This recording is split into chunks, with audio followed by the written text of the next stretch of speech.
My name is Karen. 4 years ago, I stepped into a life I thought was perfect.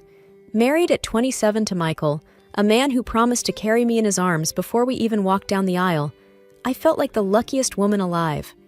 He wasn't just my husband, he was my best friend, my confidant. We shared everything, from morning coffees to late-night dreams about our future. Michael always had a way of making me feel special. I remember our first anniversary. He recreated our first date, down to the same table at the quaint Italian restaurant where we first realized we were meant for each other. It wasn't just about the grand gestures, it was the little things. The way he'd brush the hair from my face, the soft kisses he'd plant on my forehead when he thought I was asleep. Our life together was bliss, filled with laughter and love. We lived in a beautiful house, spacious and filled with light. It was our haven, a place where we planned to raise a family. My job as a fitness trainer at a popular gym brought me joy and fulfillment, and Michael was thriving in his career. We were doing well financially, and we often talked about starting a family, about having kids running around the house, filling it with even more laughter and joy. Evelyn, Michael's mother, was a strong presence in our lives. From the first time I met her, she showered me with compliments. "You're absolutely stunning, Karen, just like a Hollywood actress from the 50s, she'd said, her eyes sparkling with genuine fondness. She often spoke about how beautiful our children would be, combining my looks with Michael's charm. Her approval meant the world to me. But then, one ordinary evening, everything changed.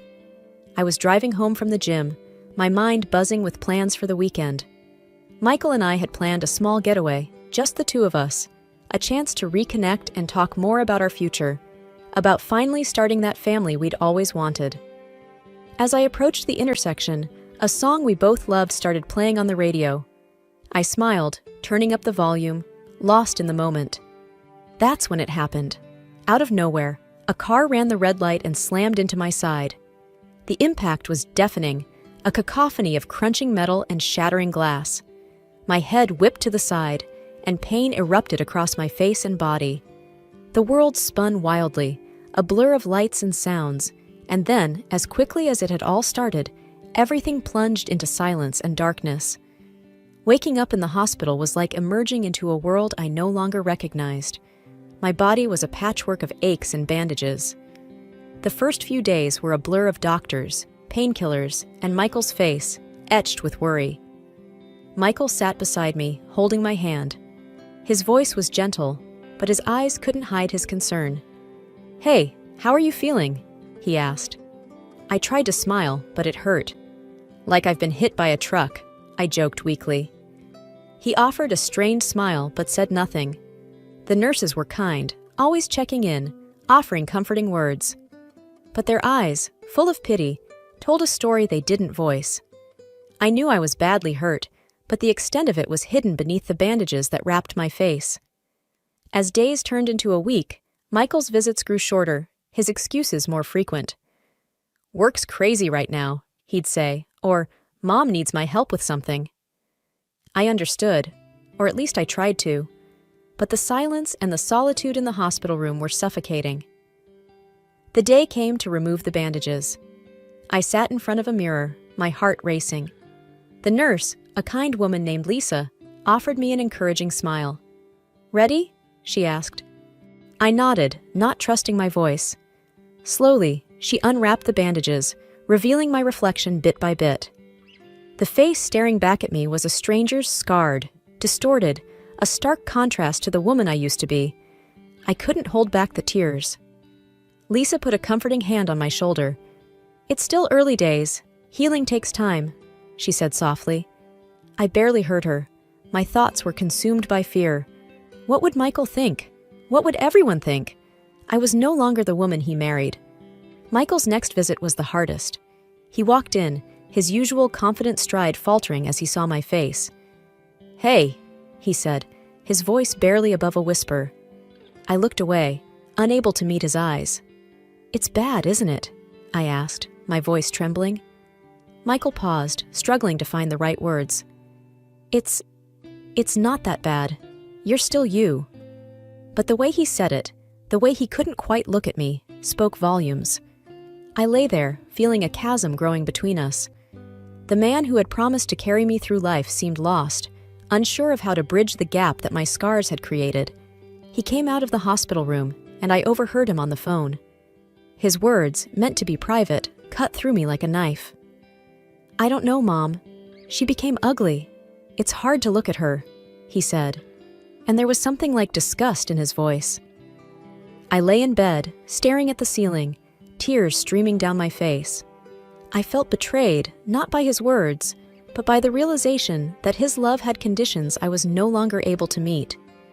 I mourned for my lost beauty, for the love I thought was unconditional, and for the future that now seemed like a distant dream. Returning home was supposed to be a relief, a step towards normalcy. But as I crossed the threshold of the house that once symbolized love and warmth, I felt sick because of the suffocating atmosphere of hostility, hidden hints, and disgust. The first few days, Michael was quiet, almost tiptoeing around me. Our conversations were strained, filled with awkward silences. I tried to bridge the gap, to reach out to him, but it felt like talking to a wall. One evening, as I sat on the couch trying to read, Michael walked in. He glanced at me, then quickly looked away. "How was your day?" I asked, hoping to start some kind of conversation. He shrugged, keeping his eyes fixed on the TV. "It was okay. Busy." I nodded, feeling a knot in my stomach. "I was thinking, maybe this weekend we could go out, just to get some fresh air." Michael hesitated, then said, "I don't think it's a good idea. Maybe you should rest more." His words stung. It wasn't about resting. It was about not wanting to be seen with me. I turned my attention back to my book, but the words blurred through my tears. It wasn't just Michael. Evelyn's visits were even more difficult. She would come in, her face twisted in a poorly disguised grimace as she looked at me. Her words were polite, but her eyes were cold. One day, she sat across from me, her gaze wandering everywhere but my face. "It's such a shame what happened," she said, a tinge of something like disgust in her voice. I clenched my fists, trying to maintain my composure. "Yes, it is," I replied, my voice steady despite the turmoil inside. Evelyn sighed, tapping her fingers on the table. "Well, we must all move on, right? Life doesn't stop." Her words, meant to be comforting, felt more like an attempt to avoid a difficult conversation. I nodded, not trusting myself to speak. Then came the night that broke me. I woke up to the sound of Michael's voice. He was on the phone, his words slurred. Curiosity got the better of me, and I crept closer to the door. "I can't do this anymore, Mom. She's a different person, a monster. I don't even recognize her," he slurred, his voice heavy with drink. I stood there, frozen, as his words echoed in my head. I was the same person, wasn't I? But to him, I was a stranger, a monster, someone he no longer loved or desired. I returned to bed, but sleep eluded me. The darkness of the room felt suffocating, a physical embodiment of the loneliness that had enveloped my life. Lying there, I realized that the home I once cherished no longer existed. It was just a house now, a place where I lived but no longer belonged. The changes in our home were like a slow, creeping fog, gradually obscuring the warmth and love that once filled it. Michael began coming home late, the smell of alcohol clinging to him like a second skin. His eyes, once so full of affection, now often glinted with irritation and something darker. One night, he staggered in, his steps unsteady. I sat up, concerned. "Michael, you're home late. Is everything okay?" He sneered, his words slurred. "Oh, now you care? You spend all day hiding in this house, and now you pretend to care about me?" I flinched, stung by his words. "Michael, you're drunk. Let's talk about this in the morning." He laughed bitterly, a sound that sent shivers down my spine. "What's there to talk about? Look at you. Look at us." I retreated to our room, tears stinging my eyes. The next day, I called Evelyn, hoping for some understanding, some support. "He's drinking a lot, coming home late, and he's mean," I told her, my voice breaking. Evelyn's response was curt, dismissive. "It's normal, dear. Men do these things. He's just stressed, that's all. Her words were like a cold splash of water. I realized then that I was alone in this, that my pain and my struggles were mine to bear. The worst night came without warning. I woke up to bright flashes of light. Blinking away sleep, I saw Michael standing over me with his phone, taking pictures. His face was twisted in a drunken smirk. "What are you doing?" I asked, confusion and fear mingling in my voice. He laughed, a cruel, harsh sound. "I'm sending your photos to Hollywood. Maybe you can star in horror films now, no makeup needed." His words cut through me like a knife. I lay there, frozen, as he continued to snap pictures. Each click of the camera shudder a punctuation mark to my humiliation. After he left, I turned my face into the pillow, my body racked with sobs. The tears came in torrents, for the man I had lost, for the love that had turned to cruelty, and for the life that seemed to be slipping through my fingers. Humiliated by Michael's cruel remarks and feeling increasingly alienated, I started wearing a mask at home. It was a plain, white mask, hiding the scars that had become the focus of my existence. It was a small shield against the pain, a barrier between me and the world that had turned so cold. As I adjusted the mask one morning, looking at the blank face staring back at me in the mirror, my phone rang, cutting through the silence of the room. An unknown number flashed on the screen, and with a hesitant hand, I answered. "Hello, is this Mrs. Johnson?" The voice was unfamiliar, cautious yet sincere. "Yes, it's me. Who's this?" I replied, curiosity piqued. "My name is John. I was the father of the young man in your accident," he said, his voice laced with regret. A mix of emotions washed over me. "Oh, I see," I managed to say, my voice barely above a whisper. John paused before continuing. "I can't express how sorry I am for what happened. My son was troubled, and what he did, it was unforgivable. I want to do something to help, to make amends." His words, unexpected and heavy with sorrow, left me momentarily speechless. "How can you help?" I asked, skepticism mingling with a faint spark of hope. "I'd like to meet and discuss it in person. Would that be okay?" John's request was earnest, almost pleading. After a moment of hesitation, I agreed to meet him. Sitting across from John in a cafe, his eyes filled with remorse, I listened as he spoke. "Karen, I want to offer financial support for any surgeries or treatments that might help you," he said, his voice steady but filled with emotion. The offer was both overwhelming and tempting. I need to think about it," I replied, my mind racing with possibilities. I kept the meeting and the offer a secret from Michael and Evelyn. Their reactions, I feared, would only add to my confusion and pain. After days of internal debate, I decided to accept John's offer. I arranged consultations with plastic surgeons, discussing what could be done to help heal my scars. To Michael, I mentioned only that I was going for routine medical treatments. He didn't ask for details, and I didn't volunteer any, his indifference a stark contrast to the storm of emotions raging inside me. On the day of the surgery, as I lay on the operating table, the mask was removed, and for a moment I faced my scars unflinchingly.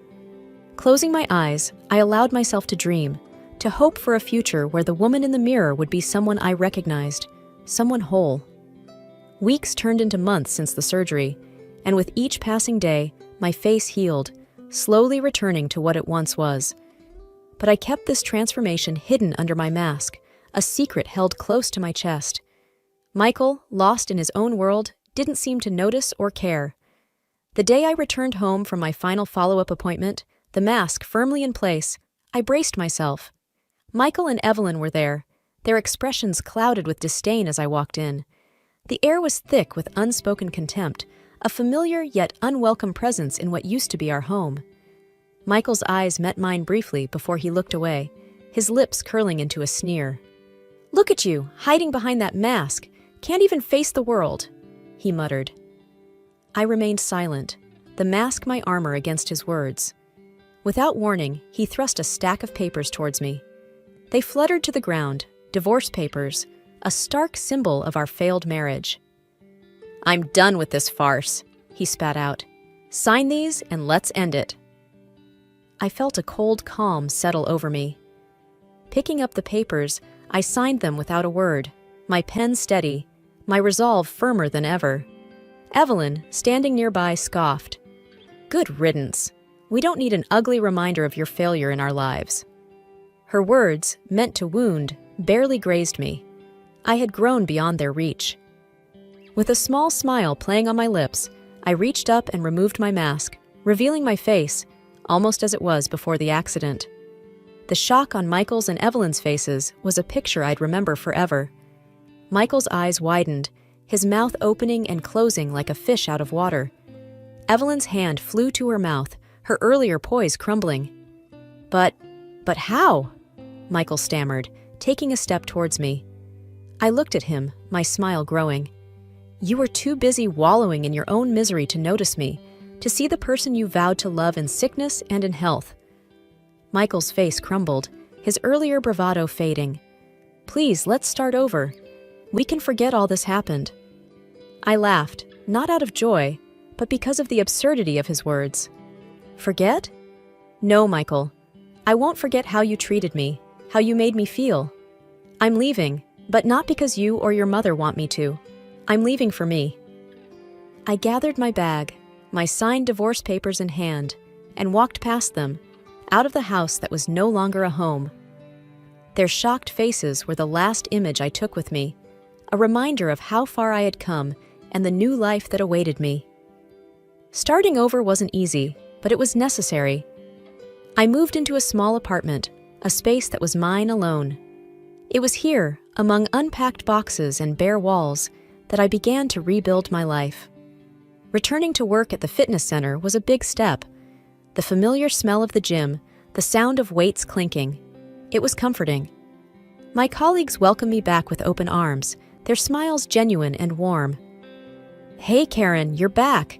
We missed you around here," said Lisa, one of the trainers. I smiled, feeling a sense of belonging. It's good to be back. I've missed this place. As I resumed training sessions, I felt a renewed sense of purpose. With each class I taught, I grew stronger, not just physically, but emotionally too. I was finding myself again, rediscovering the woman who loved her job, who took pride in her strength. One day, after a particularly grueling session, I sat down on a bench, catching my breath. That's when John walked in. I hadn't seen him since our meeting at the cafe months ago. "Hello," he said, a tentative smile on his face. "I was in the neighborhood and thought I'd stop by. How are you?" I stood up, surprised but pleased to see him. "I'm doing well, thank you. It's good to see you, John." We talked for a while, about mundane things at first, the weather, the gym. Then, the conversation shifted to more personal topics. "I never got the chance to thank you properly," I said, my voice sincere. "Your help. It changed everything for me." John's smile was warm. "I'm just glad I could do something to make amends. You've come a long way." He hesitated for a moment before continuing. "I was wondering if maybe you'd like to grab a coffee sometime? No pressure, just as friends." The invitation caught me off guard, but it was a pleasant surprise. "I'd like that," I replied, a genuine smile spreading across my face. As I watched him leave the gym, I felt a flutter of excitement, a feeling I hadn't experienced in a long time. It was the beginning of something new, a chance to explore life from a fresh perspective. That night, as I lay in bed in my new apartment, I thought about the twists and turns my life had taken.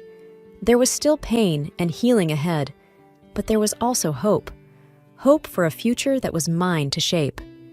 The dawn of a new day was breaking, and I was ready to meet it head on. The journey of life, I've come to realize, is never a straight path. It twists and turns, bringing challenges and surprises along the way. Since my divorce, I've been rediscovering who I am, but not without unexpected obstacles. Michael, unable to accept the end of our marriage, began reaching out, trying to rekindle what we once had. His persistence, a stark contrast to his earlier indifference, forced me to seek legal means to ensure my peace. It was a difficult decision, but necessary for my well-being. The day I stood in court, asking for a restraining order, I felt a mix of sadness and determination. Sadness for what our relationship had become, and determination to protect my newfound independence. Meanwhile, my relationship with John was blossoming into something beautiful and profound. He was a constant source of support and understanding. On one of our dates, as we walked along a riverbank under the stars, he turned to me and said something that stayed with me. "You know, you were always beautiful, even with your scars. It's just that not everyone can look past the surface. Not everyone can see into the soul." I looked at him, touched by his words. "Thank you, John. That means more to me than you can imagine." He smiled, his eyes reflecting the starlight.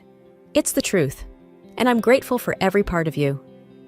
That night, as I lay in bed, reflecting on everything that had happened, I felt a deep sense of contentment. My journey had been fraught with pain and heartache, but it had also led me to a place of self-acceptance and love.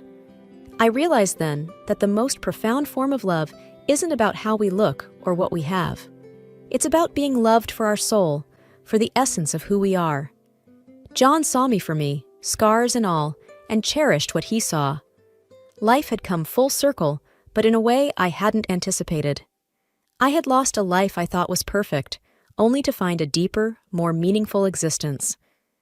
I had learned to love myself and found someone who loved me for the person I had become. As I drifted off to sleep, I felt a sense of gratitude. Gratitude for the lessons learned, for the strength gained, and for the love that had found its way into my life. I had emerged from the shadows of my past, stepping into a future bright with promise and hope.